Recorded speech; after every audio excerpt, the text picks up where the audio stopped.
কেমন আছো সকলে? আবার চলে এসেছি অনেক দিন পর একটা নতুন ভিডিও নিয়ে।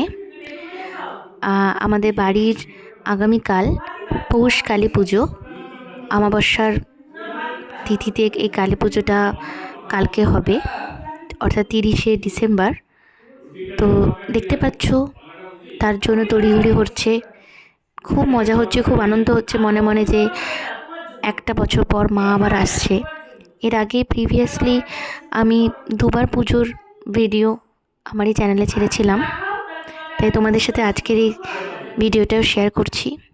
দেখো, পুজো প্যান্ডেল তৈরি হওয়ার জন্য, মণ্ডপ সজ্জা করার জন্য দুটো ভাই চলে এসেছে এবং তারা তাদের যথাসাধ্য সামর্থ্য দিয়ে সুন্দর সুন্দর প্রতিভা দিয়ে এই প্যান্ডেলে কাজটা করছে। তো কালকে তোমাদের সাথে শেয়ার করব মা আসার পর ডেকোরেশন কেমন হলো, মা কেমন হলো, আর সব কিছু কেমন লাগছে কমেন্ট করে জানিও। কেমন? শুক্র শনি রবি সোম মঙ্গল, একাদশী ছিল, দ্বাদশী ছিল, শনিবার ছিল, আজকে সংযম, কালকে পুজো, পরশু